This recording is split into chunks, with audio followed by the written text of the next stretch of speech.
Evren, thank you so much for joining me today. I appreciate it. Thank you. So tell us a little bit about, I think people who are in Dubai can relate to what you and I are going to talk about, because I won't speak for you, but I know for myself, I don't know that I necessarily had the healthiest lifestyle before I came here.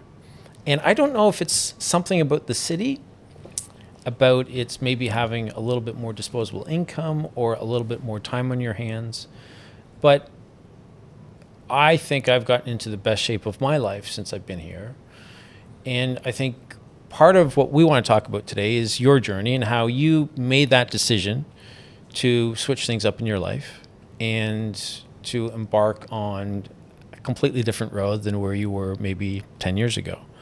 So tell us a little bit about what it is that was happening with you so that you could get into a healthier physical and mental mindset. I think for me, it was, so I've been doing this or been living this lifestyle for about 4.5 years. And before that, it was totally the opposite. So I didn't know anything about health and fitness. I was very overweight. I was about, my heaviest, I was about 98 kg. And you are what now? I'm 65. Wow. But I usually sit around 75, 76, something like that. I'm quite light now because I'm preparing to run quite far soon. Right. So, but yeah, in those days, I was focused on trying to be what I thought was successful in my businesses, and that's all I was focused on. So during that process, my health just went out of the window. You know, I was not only physically out of shape, but also mentally out of shape as well. I was like dealing with a lot of different things like depression and, you know, all these kind of things. And I thought that being materially successful and successful in my businesses was going to solve everything. And I think a lot of people do. But yeah, I got to that point and yeah, things just started getting worse and worse and worse. And finally had like a rock bottom moment and sort of changed and found running and health and fitness, and that sort of became the substitute for that. So you were heavier than you are now. Would you say you were overweight? Before? Yeah. Oh yeah, I was fat. Yeah. I was fat. Yeah. Don't sugarcoat it. You were smoking, you were drinking. Smoking, drinking. To excess. Every day. Every day. Every day, yeah. And then you said you hit rock bottom. Yeah. So 4.5 years ago, what was rock bottom? Rock bottom for me was I was losing. There are a number of situations where you would think it's the rock bottom, but then there was another bottom. There was another bottom, and then another bottom, and then another bottom, because you think that it can't get any worse. But when you're dealing with addiction and these things, that's the only thing that consumes your mind. It's like it defies logic, it defies any kind of reasoning, it defies everything. And I was just in a decision where I was in a situation where I was making such poor decisions that was just ruining my life one after another. And I think the turning point was realizing that my actions, my addictions was going to affect the relationship I had with my kids, because my wife, bless her, she'd put up with a lot. She'd kind of had enough. And she said to me, listen, I'll stay with you to the end if it was just you and me, but we have kids to think about and you're not a good role model, which I wasn't. I was terrible. I was just living a different life, and I just wasn't a good example for my kids. And kids you can tell them anything you want, and you can tell them 100 times a day what to do, but at the end of the day, they're going to do what they see. And me as a role model, I just wasn't good. So yeah, once I hit that rock bottom moment, I just had to change, and I did it for the kids basically. If it wasn't for them, I wouldn't have been able to, I don't think. Okay, so the journalist in me wants the headline, so I'm going to push you a little bit more. What was the rock bottom moment though? Well, I'll give you one of them. One of them was me trying to commit suicide. So okay. Yeah, it was quite dark. So that happened. Yeah, woke up in a hospital bed. There was like this black kind of, because I'd not slept for like 5 or 6 days. I was like doing a bunch of drugs, drinking. Right. Ended up taking stuff that I shouldn't have taken, pills, stuff like that. I just sort of had enough. Again, it was depression, rock bottom moment. And then I'd woken up in a hospital. I'd hit my head on the side. I'd ingested all these pills, and then they pumped my stomach. They had this like black kind of, it's like a charcoal thing that they give you after they pump your stomach. So I'm kind of like coming to terms, and you'd think that that was enough to kind of say, okay, this is enough. But again, it wasn't. And yeah, I was just in that period of, it took another year after that in order to make the change. But that year was just like every day getting worse and worse. And because you want to change, but you can't. And that's the most difficult thing, because I think that us as humans, we're really resilient and we can get through anything if you know that there's an end. If you know, okay, there's only 10 more days, 20 more days, even a year. But I think the most challenging part about being in that situation is that you don't know when it's going to end and you don't see a way out. So that year for me was just like not knowing, like just being helpless, like, and hopeless. Like, I'm never going to be able to get out of this. So that year was definitely challenging, and then eventually had to change. So you talked a little bit about your kids and your wife. But how do you start to climb out of such a rock bottom place? Were you in therapy? Were you speaking to other people who maybe were able to give you a little bit of direction about some of the things that you should be asking yourself? I did seek help for a long period of time. So just before my transformation happened, this was during COVID.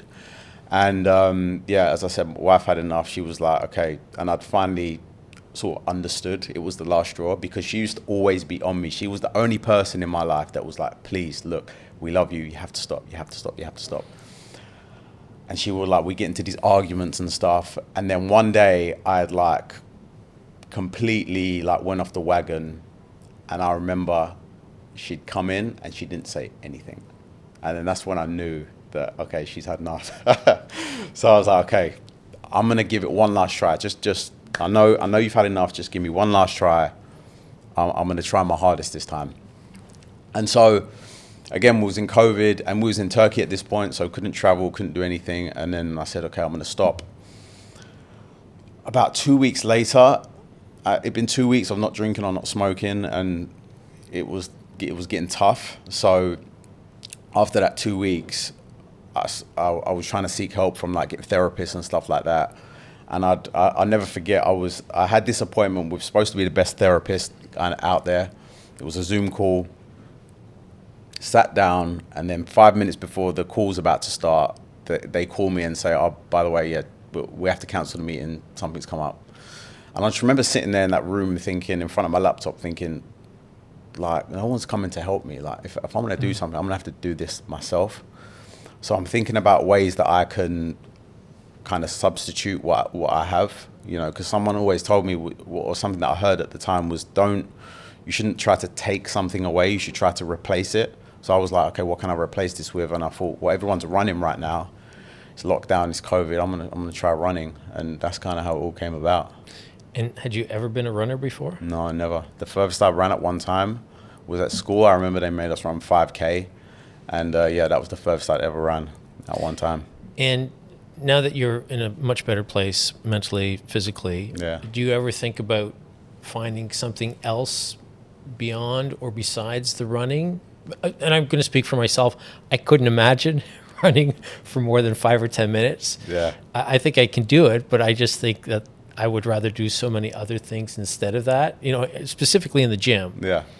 But for you, it's running. You're still finding a lot of comfort, solace. That's your thing. Yeah. That's my thing, just because it's not the thing I enjoy the most. In fact, I don't really enjoy it that much, but I enjoy how I feel afterwards, after it's done.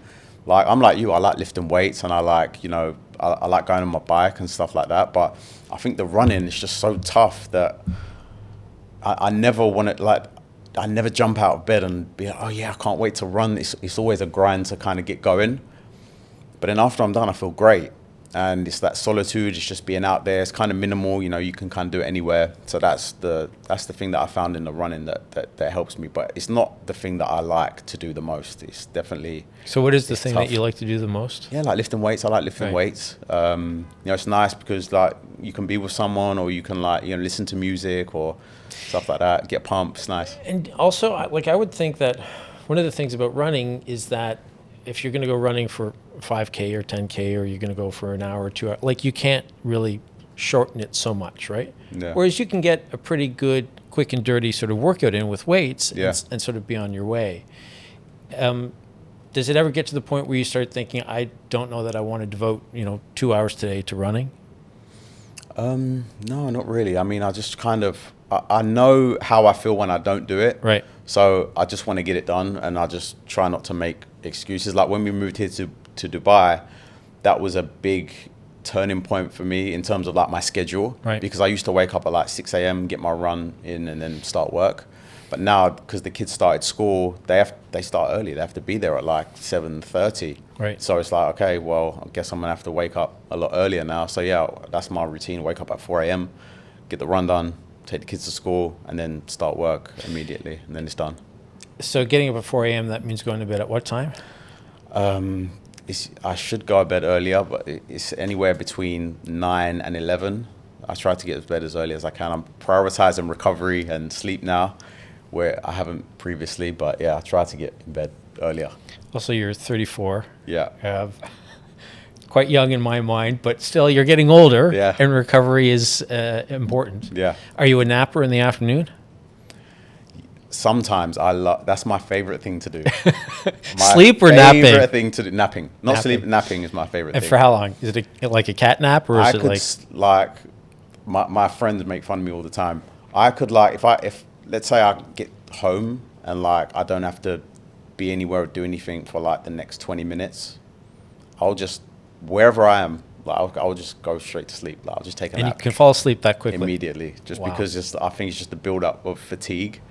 But yeah, I consume a lot of caffeine. I think that's something I need to cut down on. But yeah, when I'm ready to go, when there's nothing going on, if I've got 30 minutes, 20 minutes, I'll just be knocked out. I'm curious. I'm going to ask you this because I think I drink a decent amount of caffeine. How much is a lot of caffeine for you? I mean, I can get anywhere between like 800, 900 milligrams some days, which is like, I don't know how much is in a coffee, but like, I think it's a like lot. 150 Yeah. maybe. So yes, it's a lot. Yeah. And you don't have sleeping in the evening? No. I'm Just go straight to sleep. jealous of people like you, where if I have caffeine too late in the day, or if I have a nap, that's it. Yeah. I'm up I think all I've night. got a high tolerance, over the years. So I want to talk to you a little bit about, you were in Istanbul, you're from London, Istanbul for many years, and then you made the move to Dubai. Why the move to Dubai? well, again, it was coming out of COVID. It was that kind of period of time. This was 2022, and it was either at that time move back to the UK or it was stay in Turkey. And kids were starting school.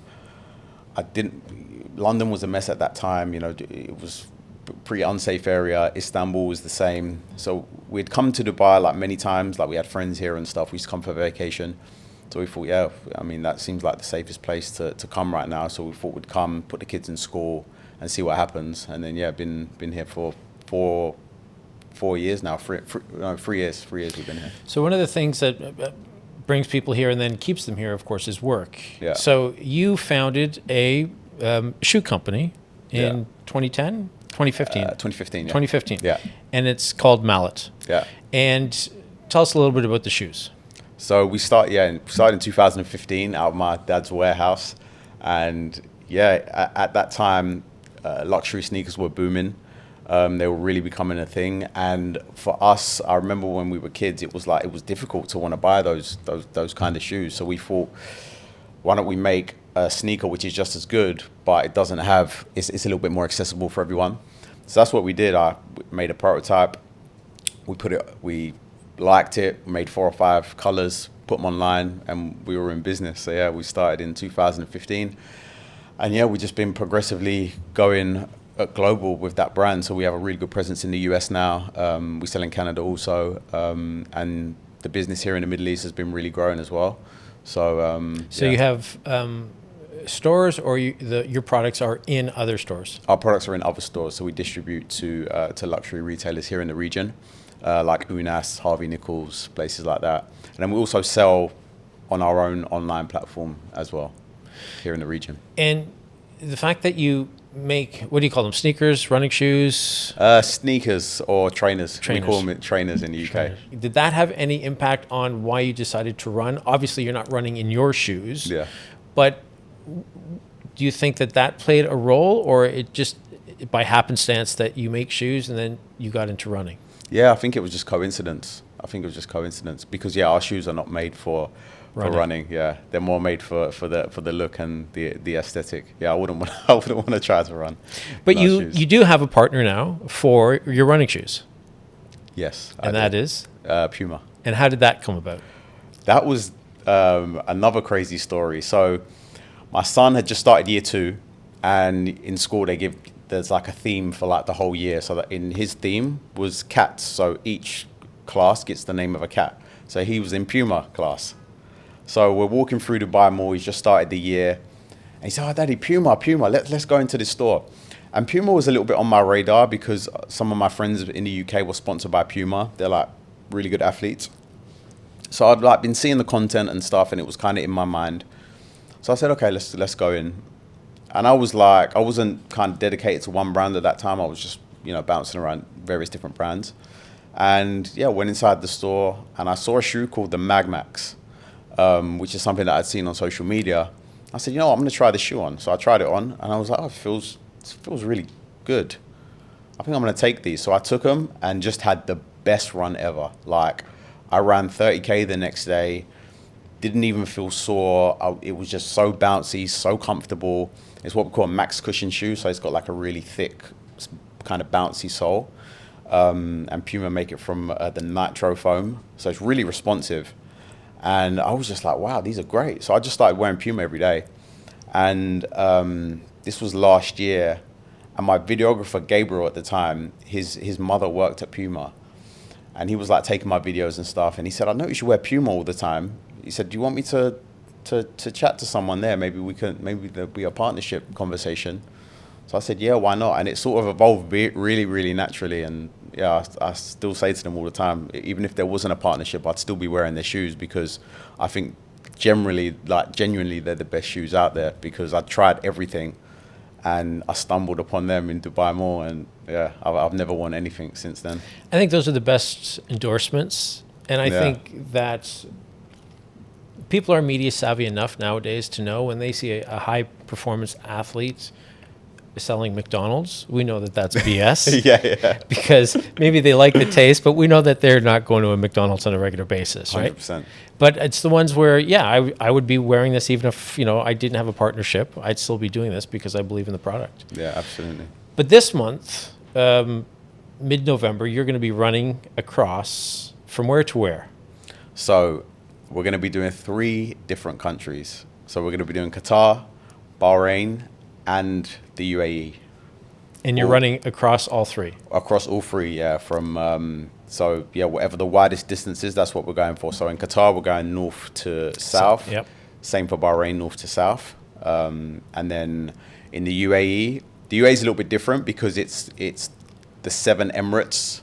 So basically how it usually goes is you start in either Fujairah or Abu Dhabi and you go to the other side, but you pass all the emirates on the way. You don't just go the shortest distance. So yeah, that's what we're doing in So November. just to back up for a second, this isn't the first time that you've run through all 7 emirates. No, it's not. Why would you do this? Some people won't even drive it. I know. That kind of came about when we first moved here to Dubai. I was kind of thinking about something I could do in the region. And I thought, why not just run across the whole country? I wonder if anyone's ever done that. And then that's when I learned that it was a thing, the 7 Emirates Challenge. Like loads of people had done it. So I thought, let me try and do that one. So we did that one in March 2023. Yeah, that was a tough one. Did you know what you were getting in for? No, because I had to run through the storm, the notorious storm that shut down the whole country. Right. That took us on day 4. So yeah, I didn't know what I was getting into. Definitely So you not. would have known, you knew how many kilometers the run would have been? Yeah. Which is how many? 630. Okay. And you had a goal in mind, like how long it would take you to do it?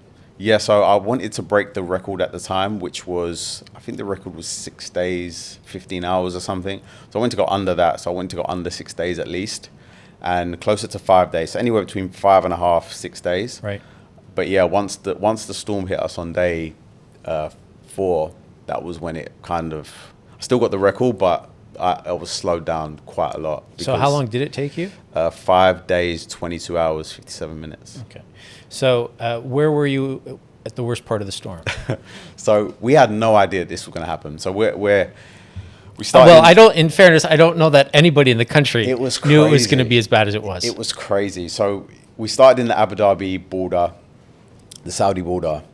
We'd got to day 4, and then we passed through Dubai on Kite Beach. So I had some friends and family there. And then one of my friends said to me, he said, "Oh, what are you guys going to do about the storm? Like, because there's a storm coming tonight." I was like, "Well, what storm? You know, we didn't know about storm." And he showed me on his map, and it just had red areas, like basically showing where the storm was going to be in all the areas that we was going to be, Dubai and Fujairah. Those were the main areas. And it was like, okay, stay inside, do not go outside. And I was like, "Oh shit, what are we going to do? Like, we've got not just me, but like the crew vehicle and everyone's there." So it was like it was a moment of worry, definitely for everyone. And I always think about the other people in this, because like the crew was getting more worried than I was, and I was just thinking about them. And then finally that night, just before the storm started, I said, "Guys, no matter what happens, we're going to get to the finish. Even if this is the worst storm ever, we're going to run for it. So just don't worry. Let's just get there." And then once we said that, it was like everyone was fired up, and yeah, we just ran for it. So the storm started, and it was just a grind for the next like day and a half. Did it slow you down? Could you have gone faster if not for the storm? Oh yeah, 100%. Like we were getting to roads where the cars couldn't go down. We were getting to roads where it was flooded. We were getting to roads where the water was like up to my waist and stuff like that. So yeah, it turned into a little bit of a triathlon, like so you're doing some swimming. But yeah, 100% we could have gone faster, because yeah, not only physically, like mentally it's draining, because it's like 1 minute it's cold, next minute it's hot, you know, your feet get ruined, because when your feet are wet it just tears them up really bad as well. So yeah, that definitely put at least half a day onto us, just the storm. So this time, walk me through the schedule. Where do you start, and how many kilometers in each country? For the whole thing? For this one that you're going to be doing through UAE, Bahrain, and Qatar. So on the 14th, we're going to start Qatar. So we're going to be starting at the most northern point and going to the southern point. That's 190k. Okay. So I'm going to try and do that in about, I think I'm doing 24 hours. So. And has anyone ever tried to do Yeah, I that? think a lot of people have done Okay. it before. So yeah, we're going to try and get the record there, hopefully. And again, for me, it's not really about the records. It's about going out there and just leaving it all out there. Like I'd rather not get the record and know that I put in the best of my ability than get the record and know that I kind of half-assed it. So definitely that's the goal. And you say you think you can do 190 in one day? Yeah. Like that's in 24 hours? Yeah, 24 hours, yeah. So does that include rest breaks? Yeah, rest breaks, everything. But the whole thing within 24 hours? Hopefully, yeah. I mean, the current record, I think, is like 30 hours. So I think I'll do it in 24, 25 maybe. So we'll see what happens. Okay, so that's day one. So that's day one. And then we're going to Bahrain that night. So yeah, I'm going to finish up in Qatar, go to Bahrain. And then Bahrain is around 60 to 70k, so it's not that far. Again, most northern point to the most southern point. And I don't think anyone's ever done that before. We've done a bunch of research. We can't find anyone who's done that before. So yeah, I'm going to be quite tired. So it's not going to be my fastest 60k ever. But yeah, we're going to try and get that one as well. And that would be within hours of finishing the Yeah, race? within hours basically of finishing Okay. that one. So yeah, the goal in that one is just to kind of finish that one. I'm not going for a particular time. Sure. And then I've got 9 days of rest, and then we're going to do the UAE on the 25th. So we're going to start off with that one. But this time I'm going in reverse. So I'm starting in Fujairah, and I'm going to end in Abu Dhabi at the Saudi border. So doing things a little bit different this time. And any reason why in November you're doing it? I just think it's going to be a good time kind of before it gets too hot. And then it's also going to be for National Day as well. So I think that's going to be a great thing, just as a small way of also giving back, because I've called this country home for 3 years now, and it's been a great place to live for me and my family. So I think it'll be great to do it for National Day as well. So finish in Abu Dhabi somewhere around December 2nd, I guess. December 1st, kind of early hours in the morning, yeah. And then, because of one of the questions I asked you earlier, after you've done these 3 countries, Yeah. then what? What's next? I don't know. I mean, we'll see what happens. I mean, I've always the thing is with these challenges that I do for myself, it's never for the actual like challenge. Like when I broke the record the first time, like they give you a plaque and everything, and like, you know, your mum gets really excited about it, but that's it. Like I don't even know where that is. I don't know where any of my medals are. I don't know where any of my trophies are. I don't do it for that. It's more of like the process of becoming, like right now sitting here about to embark on these challenges. I'm mentally and physically the fittest that I've ever been. So the challenge is like the means to the end. It's like, it's about the process that it takes to get there. And that's what's valuable. That's what I can use in my everyday life, because I'm not a professional athlete, but what I do in this endeavor allows me to be better at my job. It allows me to be better at my businesses, allows me to be better as a dad as well. So that's what is really valuable to me, and that's where the real reward is, I would say. So one of the things I think about with businesses and what you're doing now is that line between self-discipline and self-punishment. Yeah. Do you ever think that it's more one than the other? Because when you're trying to do 190 kilometers in a day, as an outsider, that's almost on the border of self-punishment rather than just self-discipline. Yeah. And since you do this consistently, maybe not 190 kilometers, but you're constantly setting yourself new challenges and whatnot, do you think that there's maybe something we talked about again before, an unhealthy addiction to this, where maybe you're getting into that area of self-punishment? Yeah, maybe. I mean, I have thought about it a lot, and yeah, I was injured last year. I tried to break the 7-day treadmill record, so I got up to 515k on the treadmill, and I really severely damaged the ligaments and the nerves in my shin, in my left shin, which caused some bad damage. So there was a period there where I couldn't walk for about 2 weeks, and then I couldn't run for months after that. So that was a challenging period, because I couldn't run, and obviously the way my story goes, it's like running was almost a replacement for all the unhealthy stuff I was doing. So I guess there is still a lot of work to be done, and I mean, a lot of people do say that it's always a transfer of addiction, and it's unhealthy and stuff like that. But I'll tell you what, I feel a lot better now than I do back then. So I guess I'm going to continue doing it. Is there a difference? Just you talking about treadmill, is there a difference running on a treadmill versus just on the road? Oh, it's like two different sports. Really? Yeah. Tell me why. It's like the impact is different, because like when you're landing, obviously the belt is actually moving on the treadmill, so that there's that as well. It's almost like a different way of running. So physically there's a lot of differences. Also, obviously mentally it's a lot. Because you're in the same place. You're not moving, you're staring at the screen for. And now, when you're out running, you're not listening to music or books or podcasts. But when you're on the treadmill, are you looking at anything? Are you watching anything? No, I was just looking at the screen, or looking at what was happening at the time in the gym, and it was that was one of the toughest experiences of my life, just because we couldn't get what we wanted to do. And it was so hard. It was like being in a simulation, just waking up every morning, because I was sleeping right there in the gym. So it was literally like wake up, get on the treadmill, and do the same thing every single day. So before the injury, how many kilometers did you do? 515. And how long did that take? 4.5 days. So we were on track to break the record. The record was 846. So we were on track to break it. And we had a good margin. But yeah, I guess I just pushed too hard and didn't recover enough. The injury, was it because specifically of running on the treadmill? I think it was a mixture of like the different, like the different way that you run when you're on the treadmill, right?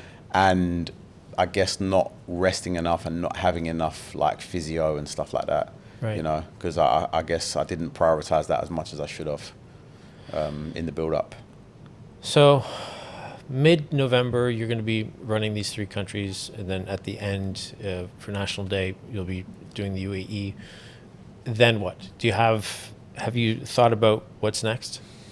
I mean, there's some other countries that I want to do. Running across a country, I think, is a great way to experience that country. Even when I go somewhere new, like when I go to a new city, like I was telling you, I was in Canada. When I go to the US, or when I go to Europe, I just love getting out there and running and just exploring the city. So yeah, when you're in a new place and you get to experience it in such a different way, and runners will know this, it's different to driving it, or you're just experiencing it in a completely unique way. So yeah, maybe some other countries, maybe some other records. I might go after the treadmill record again. I think I'll do that at some point. But yeah, and again, it's not so much to actually do the thing. It's to set the goal and to build towards it so that I can become more resilient and more mentally strong. That's the main goal, really. And it's not about competing in races in other countries. You want to run across countries. Yeah, I guess so. Just because that's what you do. Yeah, I mean, it's yeah, I think that's the best way to do it. I'm competing in races as well, but yeah, I like the longer stuff where it's like, okay, you can, because you can't do them all the time, and there's like a big build up, and like you get people with you. There's a crew. It's almost like a little vacation as well, which is different to the vacations that I used to go on. But yeah, it's a different experience, and it's fun. And your wife and kids, they're just there saying, "Go for it, do whatever it is that you need to do." Yeah, my kids love it. They're starting to kind of understand what I'm doing now. They're 6 and 7 years old, so they're starting to understand. They think it's pretty cool, and they're starting to run a little bit as well, which is nice. My wife is just a bit like, okay, yeah, but can't you just run a normal marathon kind of thing? So I think she'd prefer if I just done more regular stuff, but I think deep down, obviously, she understands that I need to do this for this is what I do to keep me on the straight and narrow, and yeah, I guess she's kind of accepted it now. Excellent. Well, Evren, good luck, and thank you so much for joining me. Thank you so much.